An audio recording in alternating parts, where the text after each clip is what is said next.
Jaya Radha Madhava Kunja Bihari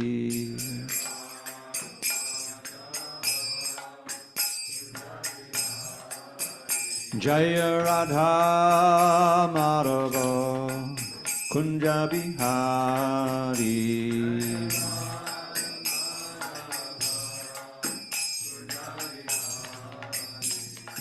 Gopi Janavallabha Girivaradhari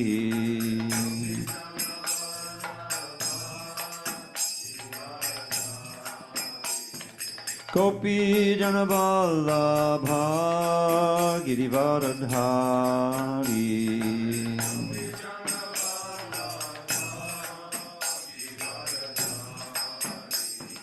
Yashodanandana Bhajana Ranjana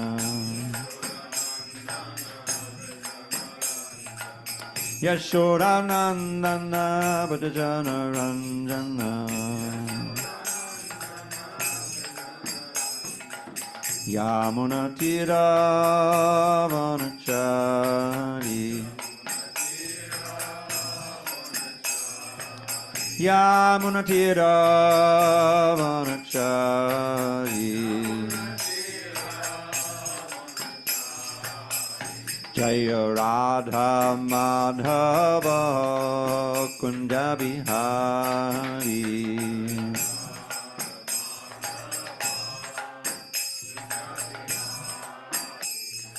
Gopi Jana Vallabha Girivaradhari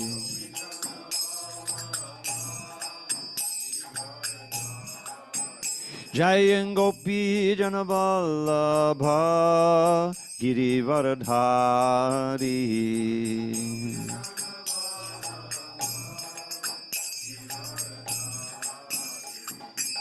Yashodanandana Brajajana Ranjana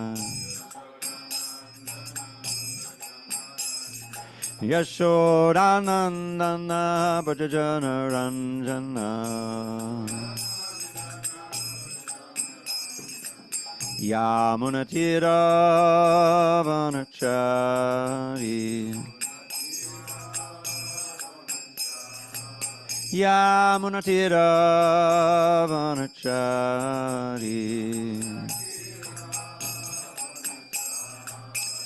Jaya Radha Madhava Kunja Bihari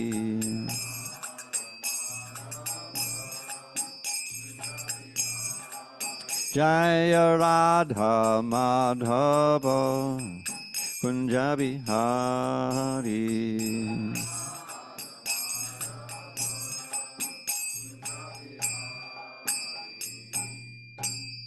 Jai Om Vishnupad Paramahansa Parivajikacharya Ashtotar Sri Srimad His Divine Grace Srila A.C. Bhaktivedanta Swami Prabhupada Ki Jai ISKCON BBT Founder Acharya Srila Prabhupada Ki Jai Jai Om Vishnupad Paramahansa Parivajikacharya Ashtotar Sri Srimad His Divine Grace Srila Bhakti Siddhanta Saraswati Thakur Ki Jai Ananta Koti Vaishnavindra Ki Jai Namacharya Srila Haridas Thakur Ki Jai Grantaraj Srimad Bhagavatam Ki Jai and Samaveta Bhaktabinda Ki Jai. All glories to the assembled devotees. All glories to the assembled devotees. All glories to the assembled devotees. All glories to Shri Guru and Gauranga. Now, 30-second lesson in pronunciation. You may have noticed that I was thinking Yamuna Jiva Pranachari. Yeah. But everyone knows it's Yamuna, the Yamuna River, and that's how you're all singing it. But you know how we have Vasudev and Vasudev. Vasudev is Krishna's father, right? And Vasudev is the name for Krishna. Everyone knows that, right?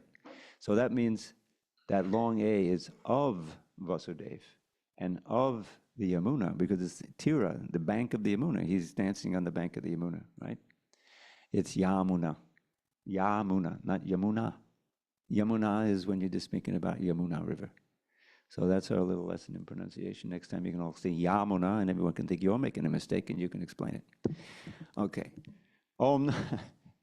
So, Narayanam Namaskritya, Narang Chaiva Namottamam, Devim Saraswatim Vyasam, Tato Jayamudire. Before reciting Srimad Bhagavatam, before reciting Srimad Bhagavatam, which is our very means of conquest, we should offer our respectful obeisances unto Lord Narayan, the Supreme Personality of Godhead, unto Narayan Rishi, the supermost human being, unto Mother Saraswati, the goddess of learning, unto Srila Vyasadeva, the author, and unto Srila Prabhupada, the translator, commentator, and our spiritual master. Nasta Praresha Bhadreshu Nityam Bhagavata Sevaya Bhagavad-yuttama Shloke Bhakti Bhavati Naishtaki. By regular attendance in classes on Srimad Bhagavatam, and by rendering devotional service to the pure devotee, all that is inauspicious within the heart is destroyed almost to nil, and loving devotion to the Supreme Lord, who is glorified in transcendental songs, is established as an irrevocable fact. Om Namo Bhagavate Vasudevaya. Om Namo Bhagavate Vasudevaya. Om Namo Bhagavate Vasudevaya.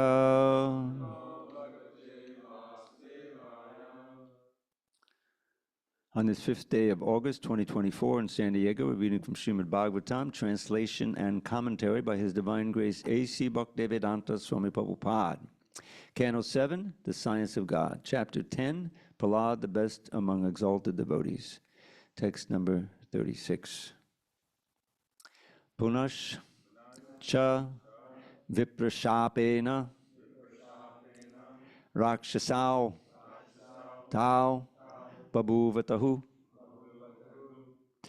kumbhakarna dashagrivau hatau tau rama vikramai. Punashta viprashapena rakshasau tau babuvataha. I'm sorry. Vatahu. Sorry. Rakshasau tau babuvatahu. Kumbhakarna dashagrivau hatau tau rama vikramai. Punascha viprashapena rakshasau tau babuvatahu. Kumbhakarna dashagrivau hatau tau rama vikramai. Punascha viprashapena rakshasau tau babuvatahu. Kumbhakarna dashagrivau hatau tau rama vikramai.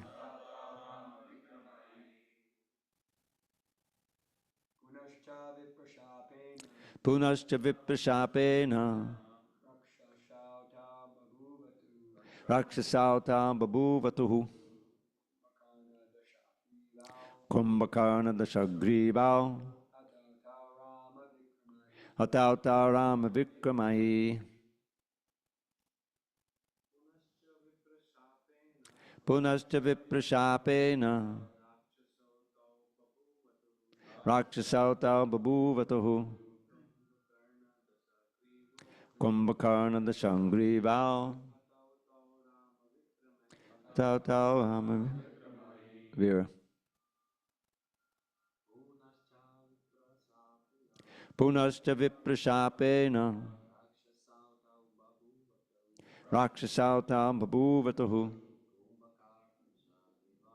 Kumbhakarna dashagrivau hatau tau vikramai. Governance. Punascha viprashapena rakshasau tau babuvatahu.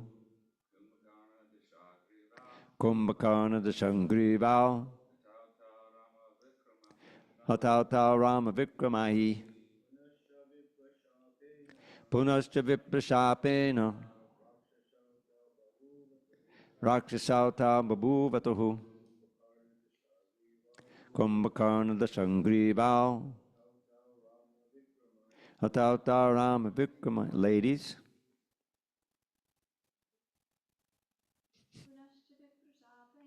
Punascha Viprashapena,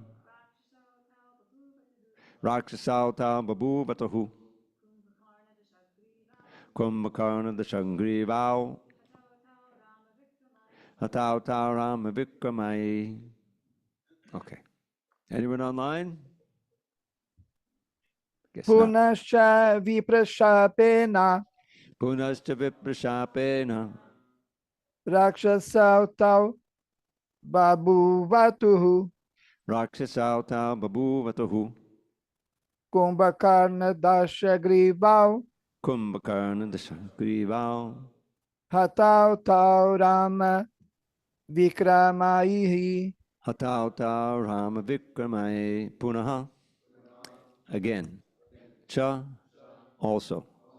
Viprashapena. Being cursed by the Brahmins.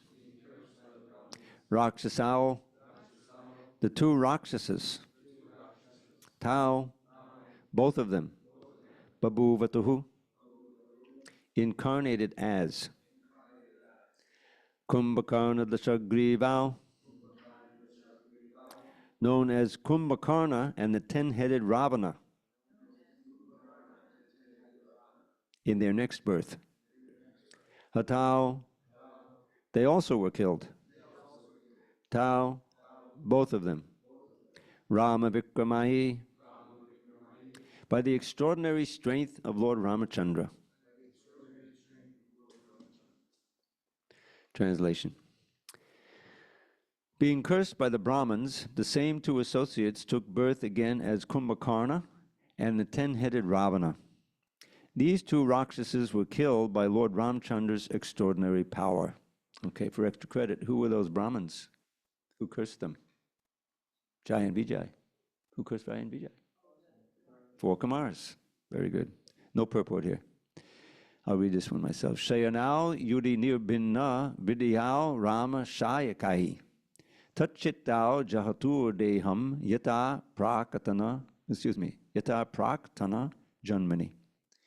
Pierced by the arrows of Lord Ramachandra, both Kumbhakarna and Ravana lay on the ground and left their bodies, fully absorbed in thought of the Lord, just as they had in their previous births as Hiranyaksha and Hiranyakashipu. Text 38. Tab ihata punarjato shishupala karushajao. Hadao vairanubandhena pashyatas te samiyetahu. They both took birth again in human society as Shishupal and Dantavakra and continued in the same enmity toward the Lord. It is they who merged into the body of the Lord in your presence. Purport. Now this is Narada speaking to Yudhishthira. Remember, he's recapping the whole thing. Purport. Vairanubandhena. Acting like the Lord's enemy is also beneficial for the living entity. Kaman, dveshad, and bhayat snehad. Whether in lusty desire, anger, fear, or envy of the Lord, somehow or other, as recommended by Srila Rupa Goswami, tasmat kena pupayena, one should become attached to the Supreme Personality of Godhead and ultimately achieve the goal of returning home back to Godhead. What then is to be said of one who is related to the Supreme Personality of Godhead as a servant, friend, father, mother, or conjugal lover? Okay. Om Jnana Timarandasya Jnanandana Shalakaya Chakshur Unmilitam Mena Tasmai Shri Gurave Namaha. I was born in the darkest of ignorance, but my spiritual master Srila Prabhupada opened my eyes with the torchlight of knowledge. I offer my humble obeisance unto him and to all members of Sri Parampara. So this is a nice little recap of the history of Hiranyaksha and Hiranyakashipu, and also looking forward to Shishupal and Dantavakra getting killed and back toward, and also Ravana and his brother Kumbhakarna, who liked to sleep a lot, if you know the Ramayana. He was cursed. So, the lesson here, if you recall, if you go all the way back to the beginning of the 7th canto, this was a discussion of the Lord seems to be partial. He seems to be partial toward his devotees and bear enmity toward the demons. But actually, he's not. And it's mentioned here, and one of the whole lessons here is that because Hiranyaksha and Hiranyakashipu were so much absorbed in thought of the Lord, Hiranyaksha directly fighting him as the boar incarnation, and of course Hiranyakashipu, who hated him because he killed his brother, and the very name Hari would cause him to see red. You know, he just was full of hate. But he was very powerful. And he was blessed by being killed directly by Lord Nrsingadev. And indeed, there's a verse, I think it's in the previous canto, where Narada Muni says that, in my opinion, the demons are more fortunate than the devotees, because to think of Krishna in enmity really, really absorbs your mind, because it's mixed with fear and anger and all these direct emotions, and you're really absorbed. Whereas to think of him positively, you can stop thinking of him positively. You know, it's no big thing. But and so that's why the process of devotional service involves so much austerity and commitment to cultivate thinking positively toward Krishna, to eventually come to the point where you can't forget him. You never want to forget him. So that's the whole point there, is that it's the depth and intensity of our remembrance of Krishna that is the real coin in the realm, so to speak. And that's why the process of bhakti yoga is so varied, because our lives are varied. We have our discipline of chanting Hare Krishna and so forth, but there's also duties to perform during the day. And the most auspicious duties are when you're directly glorifying Krishna. Right, when you're directly glorifying Krishna. Like so many devotees, you know, the leading devotees in the movement, they really like to write, right? They're writing. I was fortunate to be able to meet Giriraj Swami for a few minutes yesterday at the festival. And you may or may not know, but Prabhupada told him to write as an integral part of his service, because he showed even from early days that he wrote good, nice articles for BTG and so forth. And he's taken that up as his main service now, you know, and so difficult to travel, but he's coming out with these wonderful books, and he is a good writer. He used to give me, you know, I used to edit his Vyasa Puja offerings every year, and very little to do, but there's certain little touch-ups and things which he appreciated, you know, but he's always been a good writer.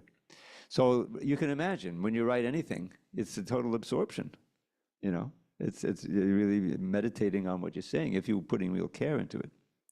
So, and just look at Srila Prabhupada. His spiritual master told him to write. You should write. And he told all the others, you should publish whatever he writes. You remember that? I don't know if you remember that in the Lilamrita. So what was Prabhupada doing? He was spending every day, and this was, I'm talking about when he was alone in Vrindavan, you know, and basically he was just trying to publish the BTG and get that printed. And then a friend told him, you know, the BTG, and don't think of it like what it is now.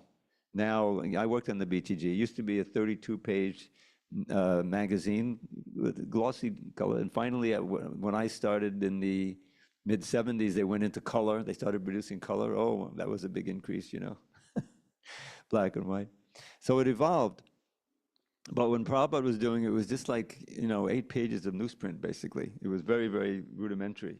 But it was transcendental, and Prabhupada would go out and he would distribute them himself. You know, famously, he had a heat stroke on the streets of Delhi, distributing back to Godhead.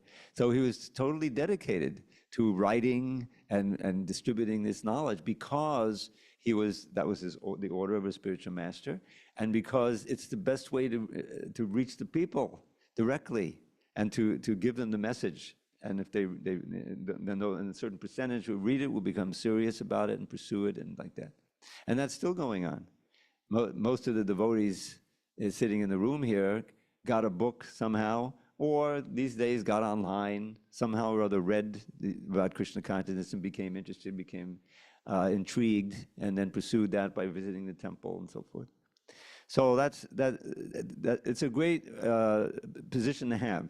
I remember I used to work with Satsarup Maharaj, and he's like he's addicted to writing about Krishna. From day one, practically he joined, he was writing. And, he wrote the wonderful Lilamrita, is kind of his great opus, and he's always been writing. He still has a free writing, he's still writing online in his 80s. So the point is that Kama Dveshat Bayat Sneha, this appears in the seventh early in the seventh canon, in the first chapter. And he's reviewing the different ways in which one can become absorbed in Krishna. Kama, that's a lusty desire. Well, that's the gopis. We know that it's a kind of lust, it's purified, but it's this most ardent desire to go Krishna, to see Krishna when he plays the flute, or when he's out in the forest. They're just thinking of him. And there's 4 different gopi geets in the 10th canto. All of the gopis' articulations of separation, love and separation. Very beautiful Sanskrit, songs. And so they're obviously at the highest level because they're intensely thinking of Krishna in a positive way. They want to serve him. It's so very clear. By the way, I just want to recommend, for those who haven't really investigated this, in the Chaitanya Charitamrita, in the 4th chapter of the Adi Leela, there's an extensive description of this mood of separation and who are the gopis and who is Radharani and all these different things. It's right there, and it's really essential for understanding what we're doing here. So the whole point is that absorption in thought of Krishna is the most important aspect. And even if it's negative, it's a blessing. Now, these incarnations of Jaya and Vijaya, of course, is a special case. They were cursed, the whole story. The Kumaras, who were not devotees yet, they were Brahmanandis, very advanced. They were so advanced in yoga that they could keep themselves at 6 years old, so they wouldn't have any. So his father, who's wanted them to get married and propagate, the big headaches, shall I say, for Lord Brahma, when the creation takes place, is how to populate the universe. There's all of these souls waiting to take birth, and he's got to figure out how to, So he expands himself, through his mind. He creates different. And it was a touch and go process. You remember that? The demons came out. They went after him, looking for sex. And, he had to discard that body. That didn't work, And then he tried. Then he created the Kumaras. Well, they were not demons; they were devotees. So please follow my instructions to propagate. No, we're going to keep ourselves at 6 years old. Thank you very much, and we're not even going to be tempted to get married. So he became angry, and you know what happened? From between his eyebrows came Rudra. That was how Shiva first became manifest. So it goes on and on like that, and finally he gets some willing propagators. And it's interesting. We have what is it? The Prajapatis, and in the English we have progenitors. You can see the relation between the words. So then the universe becomes propagated and things go on. But the lesson for us here is that somehow or other we have to think of Krishna favorably, and in this line, of course, it's all positive. Now, what's the best way to do that? Is hearing and chanting. Practically speaking, hearing and chanting, and it leads to remembrance. That's the whole idea, right? Shravanam, Kirtanam, Vishnu Smaranam. Now, the other elements are also Pada Sevanam, Archanam, Bandhanam. They're also helping us to remember positively. I mean, we have a wonderful deity crew, some of which are sitting here in the temple, who worship the deities in various roles. And what can be more absorbing? You go on the altar, all right, it's my turn to address the deities. All right, a little anxiety, must be a little anxiety, right, for that. It's going to be right, do I have everything together, And then you're right there with the forms of the deities, and you're decorating them such a way that they look beautiful. They already look beautiful, but you're able to enhance. He lets you do that to enhance the beauty, and you're doing it as a service. So when the devotees come, they'll be more attracted, and this is all pleasing to Krishna. So it's a very wonderful service, and it's all positive. There's nothing negative about it. That's the whole idea of Bhakti Yoga. Because you remember the key verse in Bhakti Samhita Sindhu, right in the first chapter. What is it, what we're trying to achieve? What is the coin of the realm, you know? And it's right there. It says, Anyabhilashita shunyam jnanakarma dhyanavratam anukulyena krishnanushilanam bhaktiruttama. So that anukulyan means favorable. So we're not going to try to cultivate Kamsas and Ravanas here. Rather, we try to cultivate who we really are originally, which were servants or friends of Krishna like that. We're trying to discover that. So that's Rupa Goswami. Everything is favorable. And even sometimes, you know, you find in the dealings of Krishna's intimate associates that sometimes they apparently get angry at Krishna. You know, like the songs of the gopis. There's the 35th chapter. They're all wonderful poetic expressions. Vama baha kata vama kapolo volgita budadarapata venum komalanga de bedashita margam gopi idiyati yatra mukunda. That's just half of the verse, because the Yugal Gita. So they're remembering, they're at home and they're singing of Krishna. This is how they're remembering Krishna. They're glorifying him, they're remembering his past. What is he doing now? They're visualizing it. There's even one, the Venu Gita, which is perhaps most famous, Shivaram Swami's book, really, you know, made a big, thick book. The Venu Gita is about, 10 verses. But it's expanded by the realization of the acharyas in the commentaries, and he included that in the book. And especially, they're all. This is the way they remember him. They're visualizing him, and they're so much absorbed that they feel like they're right next to him. And so, therefore, maybe the most famous verse, the one about the Govardhan Hill. Why is Govardhan Hill the best servant? Handaya mandadabala hadidasya varnam yad Rama Krishna charanaspadashapamoda manam tanoti sahagogana yosayo yad pani yasuya vasakandana kandamula.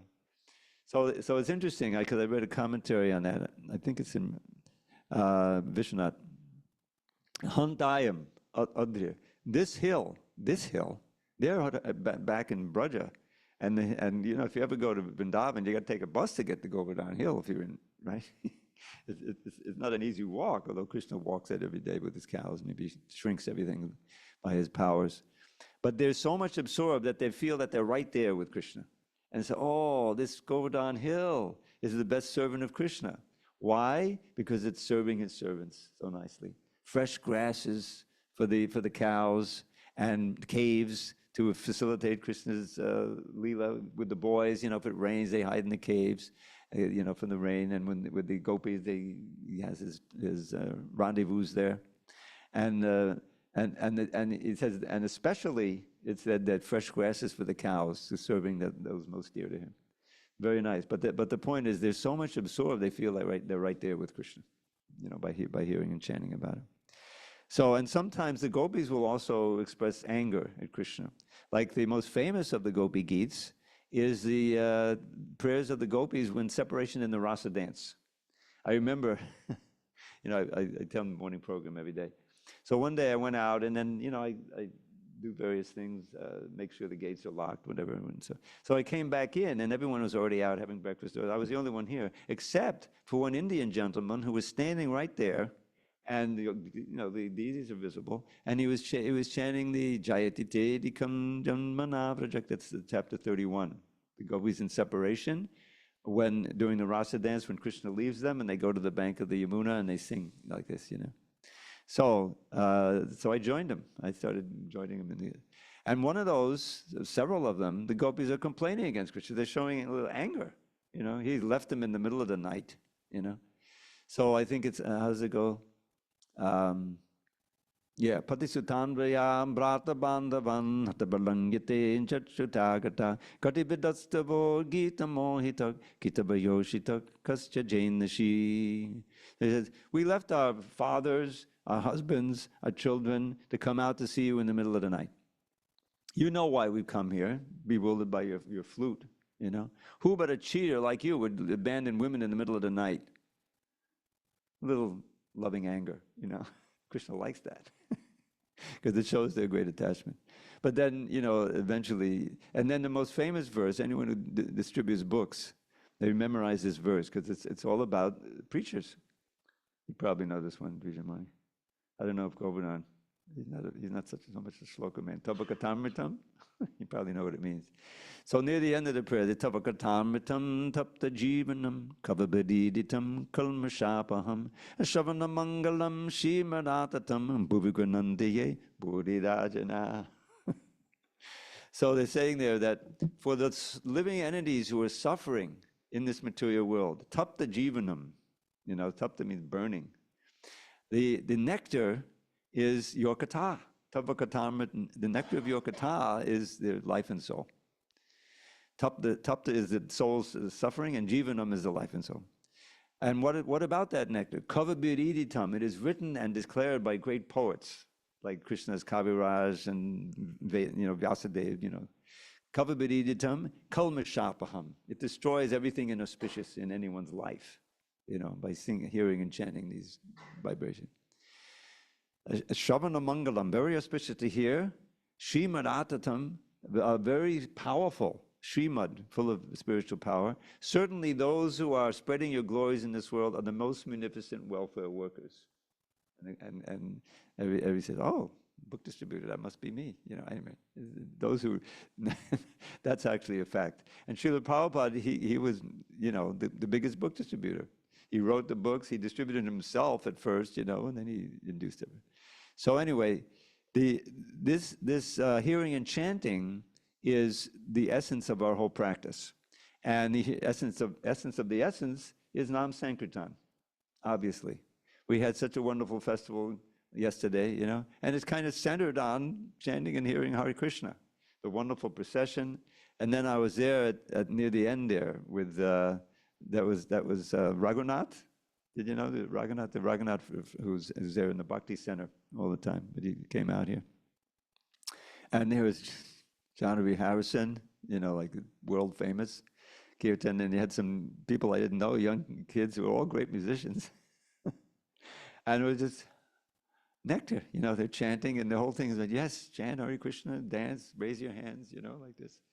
And it was just complete meditation and satisfying. If you really get into the taste and you're here and then you can go on for hours like that. So that was Krishna's blessing. As Lord Chaitanya, he came to save these poor Kali Yugites who are so covered and a million miles away from Krishna consciousness for the most time. But giving this practical means by which one can easily become Krishna conscious. And it's so powerful a mantra. And I wanted to call your attention, as I have, but there are many here who don't usually hear my little discourse.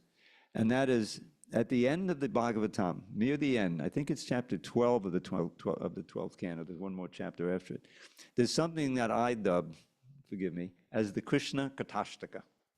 8 verses about Krishna Katha. And it's all about hearing and chanting. And it starts out with the word Sankirtan.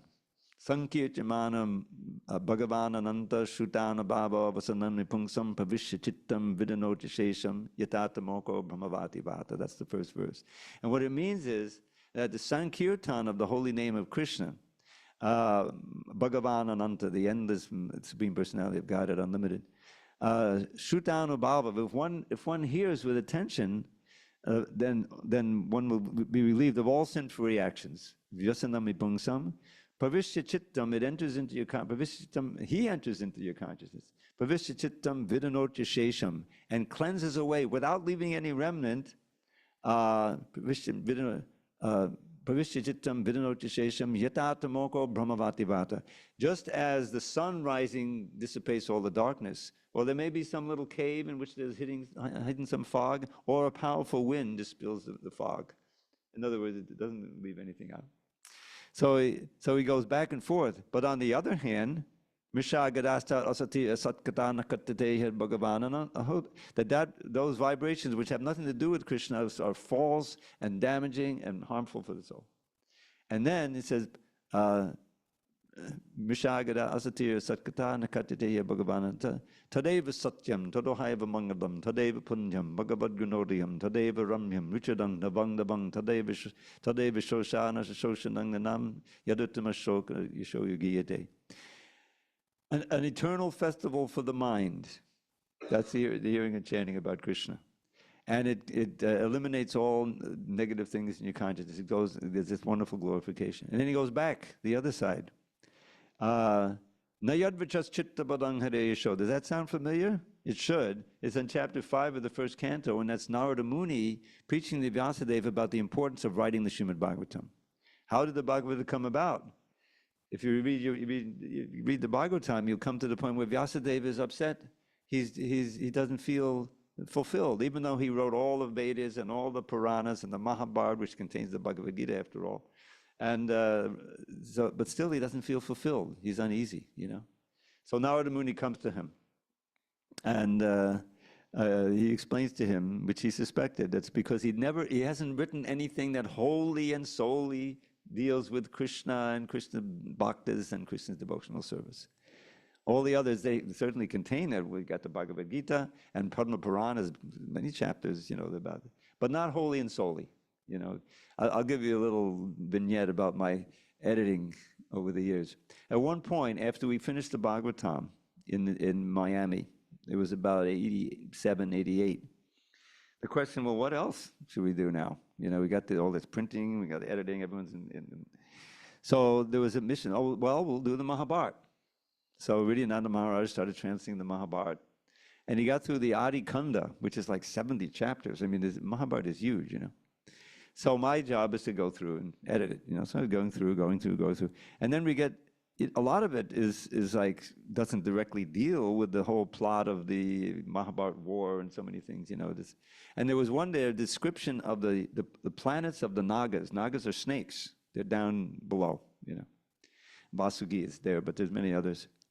And so the whole chapter was just going on and on and on, naming the snakes, the leading snakes on that planet. I say, really, is this the best use of my time, you know, checking the diacritics on the names of these snakes? And there's a lot of stuff in the Mahabharata that does not directly deal with Bhakti and all these things, you know. I mean, eventually get around to that. So anyway, Vyasadeva was uneasy. And you know, his guru was there, and he's chastising him at first. He says, any words that don't deal with the glorification of the Lord are like what? A pilgrimage for? Crows. Crows. I see the crows on my morning walk sometimes, because unfortunately there's some garbage spilled on the way a lot of times. Anyway, and so, you know, I give them a Hare Krishna and they fly away. So it's a lot of garbage. In other words, it's a waste, not only a waste of time, but it misleads people. This is the thing, you know. Not for the devotees who are like swans is this literature that has nothing to do with Krishna. The swans are pure and the crows are impure. And then comes the key verse in the Bhagavatam. Why is it key? Well, Prabhupada thought it was so important that he put it in the preface. Now, a preface of a book, because you have the foreword, the preface, the introduction. A preface is the author's explanation of how the book came about. You see? How I came to write this book. And he quoted the next verse. Tad bhagvasargo janataga viplavo yasmin pati shlokam abadhavatyapi namanyanantasyeshon titaniyak shinvanti gayanti gunandi sarva. You know this one. Prabhupada put it in the preface because it helped explain how, even though, you know, English was a second language, and he struggled a little bit to write in English. It wasn't, and he knew that, he even said that I was certainly going to fail because it's not such good English. But still, because of this verse, it says, even if imperfectly composed, those words which glorify the Supreme Lord are heard and chanted by the greatest sages because they know that they're still purifying. That's the whole thing. And so with that encouragement, Prabhupada wrote the Bhagavatam with great effort to put those 3 books out. It took him 4 years to just do those 3 books because he had no money, he had no staff, you know, he was doing it all himself. And once he had those books published, then he felt ready to come to America because he had this ammunition, you know. And he knew that was going to be potent because he wrote it in pure consciousness. And even though there's some, and who was one of the first devotees there that he met in downtown New York on Houston Street? I know that area. And it was just north of the Bowery where Prabhupada was living. So he reading, and who's walking on the street? Hayagriva, Howard Wheeler, who happens to be not a professor of English, but an instructor in English in college, you know, the professor. Was that an accident? No accident. So it was very encouraging. And he started coming and said, oh, you can, you know, then he showed him the editing that needed to be done. It was great. And he did that. It was imperfectly done, the editing also, because what did he know? He didn't know any Sanskrit. It was all, you know, strange and everything. So therefore, we have gone through and corrected some of them. Jaya Dravida Swami did an incredible job on the first canto. And in 1976, those who know the history, that was the first New York Rath Yatra. It was very historic, went right down Fifth Avenue. I wasn't there, I was sitting in LA, I didn't have any money to travel. But Jayavada Maharaj went there to present to Prabhupada his suggestions for fixes in the first canto, you know, because this was already printed. And he was just going to drop it off. There's the big building that you probably have never seen it, 55th Street Temple. We had it for 4 years or so, and it was too expensive to run it. $13,000 a year, $13,000 a month. In 1976 dollars, you can multiply by 8, how much it would cost today, just to heat it, you know. And anyway, they couldn't. They sold it, and they got the building they have today, which was saved. Anyway, that's the whole story, but from being sold. The land under the building is worth $60 million now. It used to be near a slum. You know, they were able to get it for cheap, but they couldn't come as a Hare Krishnas because it was owned by, it was a Jewish temple, you know, and they didn't like us. We tried to buy this building, not this building, but the one that they tried to get after trying to expand in San Diego. Beautiful place in East County, you know, not near the ocean, but it had a beautiful temple building and other buildings where there could be ashrams. Oh, you know. So this is perfect. How much is it? Oh, that's affordable. We'll just sell the place we have now and then get it. So they already kind of put it in escrow or something. The building was sold, but then when we said, oh, we'd like to buy it, well, who are you guys? We're the ISKCON. Oh, we would rather burn it down. You know, the Jews didn't like us at that time very much. And so we tried to burn it down and rather than sell it to you. Oh, really? We already sold the other place. Now they really had to find a place. The devotees wouldn't have anywhere to live. So that's how they found this place. Anyway, that's a little sideline. But the idea is that even if imperfectly composed, it's still potent. And those two verses are included in this Krishna Katashtak at the end. Vishwanath Chakravarti makes the point. They kind of bracket the whole book, the 12th canto, first canto, that so they're very important, is that no matter what, keep glorifying Krishna. Even if the language isn't so pure, you know, and so forth, probably English was the second language. But inspired by that, it said somehow or other, just hearing the vibration, gradually it'll take. And Krishna will send people to edit it so that it's perfect English. And from the English, translated into all the other languages. You can see that. This is the silver lining on the hundreds of years that England was running India. Because all the kids had to learn English. You know, they had to learn English. And so Prabhupada learned English back in the early 20th century. And because of that, he could write in a language that then would be able to spread all over the world. And English is the basic language of even the internet, I think. So the idea is that somehow or other, Prabhupada would quote this, yena kena upa yena. He would quote a little different, but that's the idea. Tasmat kena upa yena. He would call it yena kena upa yena, meaning somehow or other fix your mind on Krishna. More and more and more during the day. If you want to you want to go back to Godhead, get free of all suffering, then you have to come to the point of constant remembrance of Krishna. And this Krishna Katashtaka ends with the benefits of constant remembrance of Krishna. And this is a verse that I understood from reading that great book by Bhakti Vikas Swami, Bhakti Siddhanta Vaibhava. There was one chapter in there about the verses he would quote in his classes and in the books and writings, and this is one of them. Avismati Krishna Badada Vindayo Chinotya Badhani Chashantanoti Sattvasya shuddhim padamatma bhaktim jnanam cha vijnana viraga yuktam. Avismriti means, we had it mistranslated. If you find it printed now, you'll probably find it in the old way. Just means remembering Krishna. But avismriti means something more. It means never forgetting Krishna. In other words, you're already remembering Krishna. Now how do we keep it constant so we don't forget? Remembering Krishna, well, everyone remembers Krishna. Even the people on the street, if they hear us chanting, oh, that's those Krishnas. That's a good start. But to come to the point of perfection, you have to become never remembering, constant remember, day and night. That's why sometimes Prabhupada would say, chant Hare Krishna 24 hours a day. Well, how can we possibly do that? You know, we got to sleep, we got to do something else. But that's the point, is you always remember Krishna. So here's the benefits. And then we'll maybe have some discussion.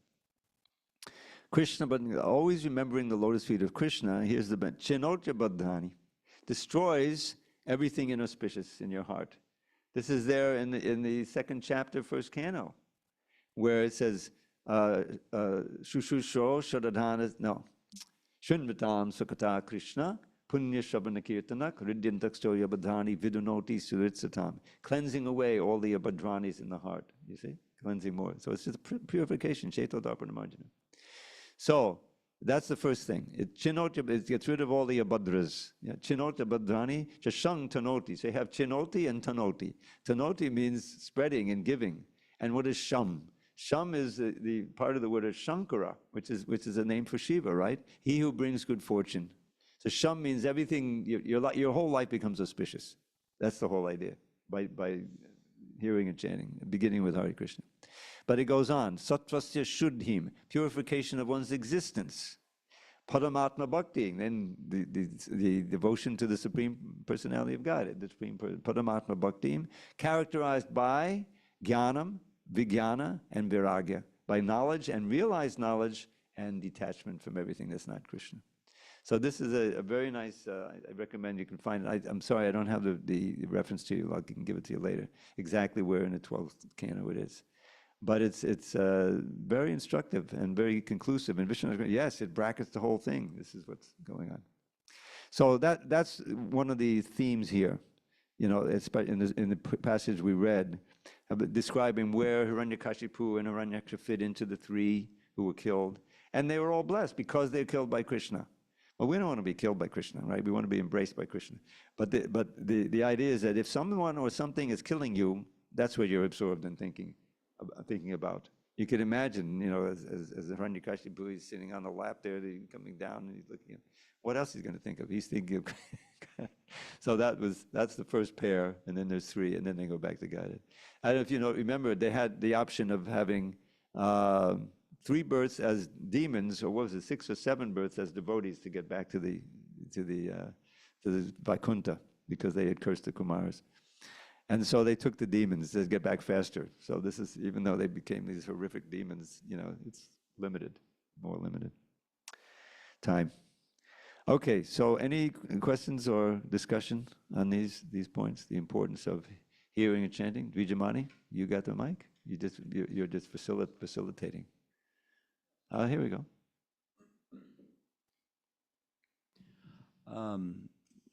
See, this is very wise. He takes notes. So regarding this verse, I've had a hard time taking this verse literally, because when it talks about how a worm that's being, you know, captured, cornered by a drone, and is killed by the drone, becomes a drone because of being absorbed in it. So are we to take this literally, because it doesn't seem to fit the rest of our idea of reincarnation? Like no, which one is this? Because I read several of them. Sorry, the first one, 36. Oh, 36. Okay. Because if a cat is like cornered by a human and is being like tortured and, you know, and then killed by a human, the cat doesn't take a human birth based on that full absorption and terror and so on. It doesn't seem like any other species is given that, you know, description that if this person is, you know, killed by this other species, then therefore takes that form. But this one's here. Is this to be taken literally? It doesn't seem to fit reincarnation as we understand it generally. Well, it seems to also involve a length of time, because, you know, it's not the 36. That doesn't mention the it's maybe the second one.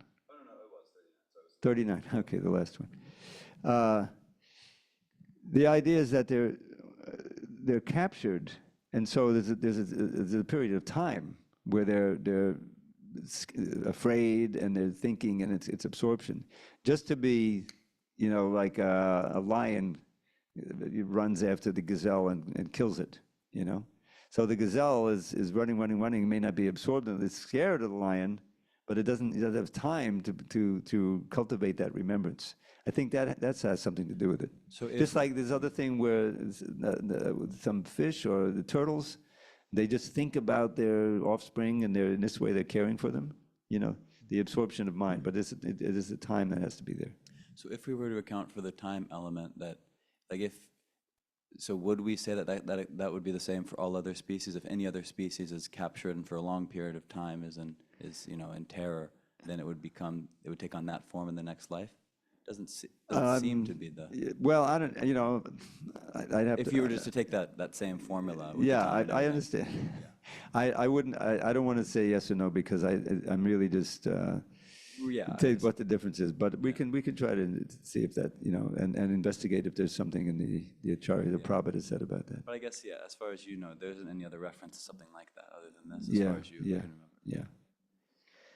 Yeah. The idea that there has to be a period of time when you're absorbed in Krishna or in anything to get that full effect of the mind. That I would think like that. Anyone else? Sureshwar looks like he wants to ask a question. At least he's awake. Anyway, I shouldn't say that.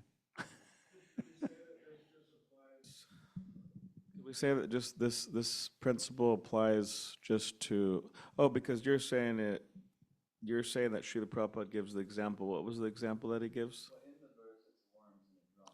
Yeah, it's not Prabhupada's example. It's from the Bhagavatam. Worms captured by a black drone obtain the same body of the drone. And then they become that in the next life. Because all they're thinking about when is he going to kill me? When is he going to kill me? Oh, okay. Yeah. Well, it seems like this is one of the only places where it's brought up. What I was thinking, maybe this is just referring because you're saying. Does a certain period of time you have to become absorbed?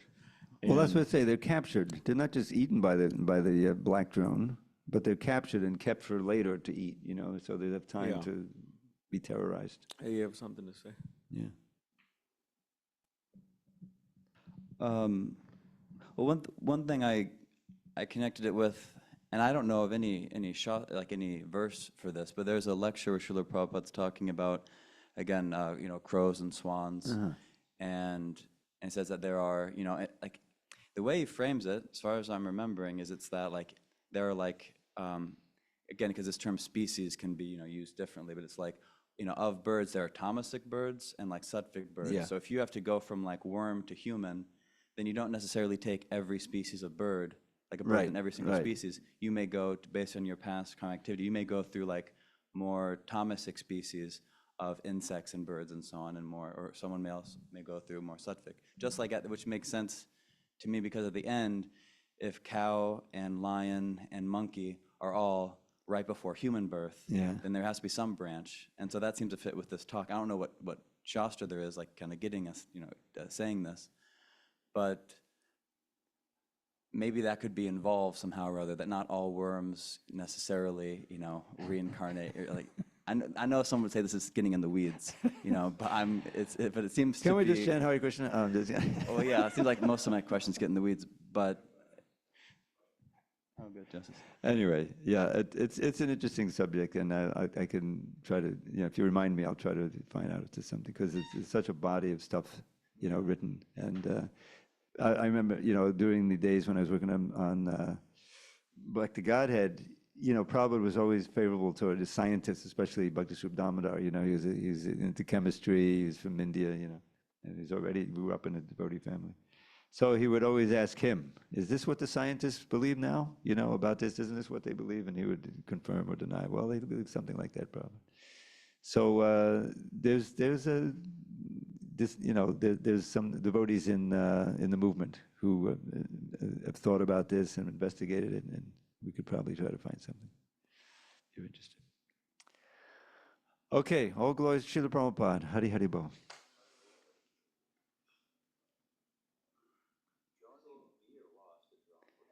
As far as I know, drone